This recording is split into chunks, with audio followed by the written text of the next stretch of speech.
ایک جماعت آئی آپ کے پاس، ایک جماعت آئی آپ کے پاس، 7 آدمیوں کی جماعت تھی. حضرت نے حیات الصحابہ میں حدیث علقمہ کے نام سے اس روایت کو نقل کیا ہے. جماعت آپ کے پاس آئی، آپ نے پوچھا ما انتم، تم کیا ہو؟ یہ فرمایا کون ہو؟ ہم میں سے کوئی ہوتا تو آگے بڑھ کے تعارف کراتا کہ ہاں میں تاجر ہوں، ہاں میں وزیر ہوں، ہاں میں صدر ہوں، اور اتنا ہی نہیں بلکہ فخر کرتا ہے اس پر. آج کوئی کہنے والا نہیں ہے کہ میں ایمان والا ہوں، کیونکہ انسان کی فطرت ہے، اس کا مزاج ہے کہ جس لائن کی محنت کرے گا اسی لائن کا کہلایا جائے گا. جتنی نسبتیں قائم ہوئی ہیں نا دنیا میں، وہ ساری نسبتیں صرف مقصد کے بدلنے کی وجہ سے قائم ہوئی ہیں. کسی نے یہ نہیں کہا ہم تاجر ہیں، کسی نے یہ نہیں کہا ہم کاشتکار ہیں. سب نے ایک آواز ہو کر کہا کہ یا رسول اللہ ہم سب کے سب ایمان والے ہیں. آپ نے فرمایا تمہارے ایمان کی کیا علامت ہے، کیا دلیل ہے کہ تم مومن ہو؟ انہوں نے عرض کیا کہ ہمارے اندر 15 خصلتیں ہیں.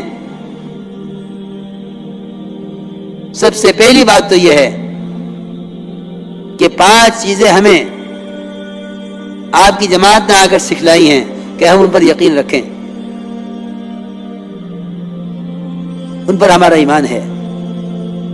پہلی بات یہ ہے کہ ہم ایمان لائے اللہ پر، اس کے فرشتوں پر، اس کی کتابوں پر، اس کے رسولوں پر، اور آخرت کے دن پر. اس پر ہمارا ایمان ہے. آپ نے فرمایا وہ 5 باتیں کیا ہیں جن پر تمہارا عمل ہے؟ عرض کیا کہ آپ کی جماعتوں نے آ کر ہمیں 5 باتیں وہ سکھلائی ہیں جن پر ہمارا عمل ہے کہ ہم سب سے پہلے گواہی دیتے ہیں اس بات کی کہ اللہ کے سوا کوئی عبادت کے لائق نہیں، اور محمد صلی اللہ علیہ وسلم اللہ کا بندہ، اس کے رسول ہیں. اور نماز قائم کرتے ہیں، زکوٰۃ ادا کرتے ہیں، رمضان کے روزے رکھتے ہیں، بیت اللہ کا حج کرتے ہیں. یہ 5 وہ ہیں جن پر ہمارا عمل ہے. یہ فرمایا کہ نماز قائم کرتے ہیں. میرے بزرگوں، دوستو، عزیزو،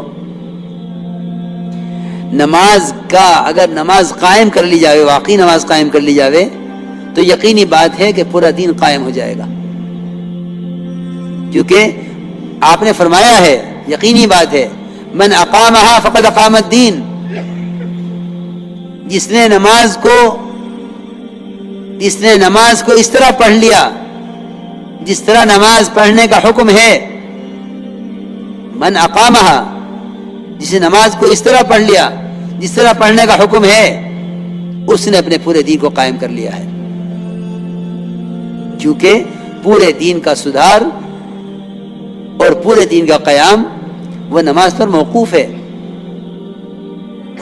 میرے دوستو عزیزو، یہاں تو کوئی الزام دیے ہوئے ہے ماحول کو، کوئی الزام دیے ہوئے ہے شیطان کو. حالانکہ میں بہت ضروری بات عرض کر رہا ہوں، سب سے پہلا الزام بے دینی کا، سب سے پہلا سبب وہ تو میری اپنی نماز ہے، وہ تو میری اپنی نماز ہے. تو یہ بات دیکھنے کی ضرورت ہی نہیں ہے. حکام بدلیں گے تو حالات بدل جائیں گے، ماحول بدلے گا تو حالات بدل جائیں گے. نہیں، سارے دین کا مدار تیری اپنی نماز پر ہے. اس لیے کہ بات حق ہے، من اقامہا فقد اقام الدین.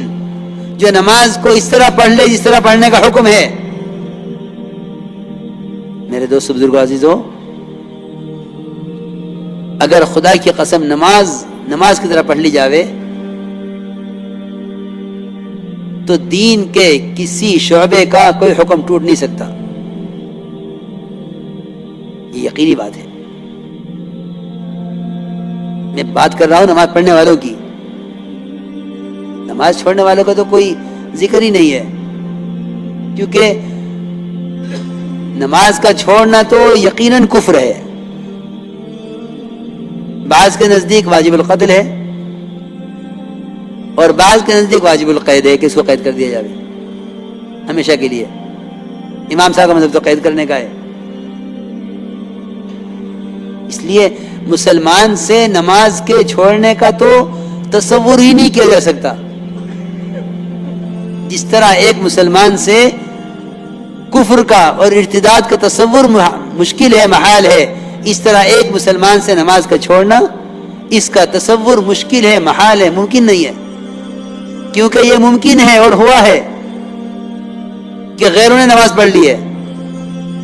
میں نے ابھی عرض کیا تھا واسع مسخہ کا واقعہ کہ نماز پہلے پڑھی انہوں نے، اسلام بعد میں قبول کیا. یہ تو ممکن ہے کہ ایک کافر نماز پڑھ لے، مگر یہ ممکن نہیں ہے کہ ایک مسلمان نماز چھوڑ دے. یہ تو ممکن ہے کہ کافر نماز پڑھ لے، یہ ممکن نہیں ہے کہ ایک مسلمان نماز چھوڑ دے.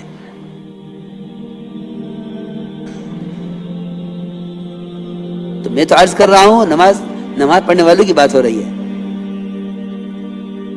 کہ نماز پڑھنے والوں کی بے دینی کا کیا سبب ہے، کہ نماز پڑھنے والوں کی بے دینی کا سبب ان کی نماز کی خرابیاں ہیں. کبھی نہیں غور کیا اس پر، کبھی غور نہیں کیا اس پر. میں جو عرض کر رہا تھا شروع سے کہ دعوت اور عبادت کا جمع کرنا اصل ہے. جمع کرنا یہ نہیں ہے کہ نماز پڑھ لی، بلکہ ابن عباس اور عبداللہ ابن مسعود دونوں کا قول ہے کہ جس شخص کی نماز اس کو منکر سے نہیں روکتی، اس کی نماز اس کو اللہ سے دور کرتی رہتی ہے. نماز تو اللہ کے قرب کا سبب ہے، مومن کی معراج ہے. پھر یہ کیسے ممکن ہے کہ نماز اللہ سے دوری کا سبب بنے؟ اس سے زیادہ قرب کا تو کوئی موقع نہیں ہے. تو مومن کی معراج ہے. اللہ مجھے معاف فرمائے. کیا نماز پڑھنے والوں کی نماز اور کیا نماز پڑھانے والوں کی نماز. صلو کما رأیتمونی اصلی صرف ایک نماز کو نمونہ بنایا گیا ہے، صرف ایک نماز نمونہ ہے، باقی خدا کی قسم کسی کی نماز نمونہ نہیں ہے. صلو کما رأیتمونی اصلی کہ نماز اس طرح پڑھو جس طرح مجھے پڑھتا ہوا دیکھ رہے ہو.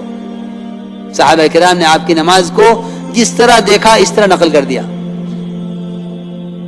اس لیے حدیث میں آتا ہے کہ جو شخص رکوع سے اٹھنے کے بعد اپنی کمر کو سیدھا نہ رکھے، اللہ اس کی نماز کی طرف نظر اٹھا کر نہیں دیکھتے. صحیح حدیث ہے.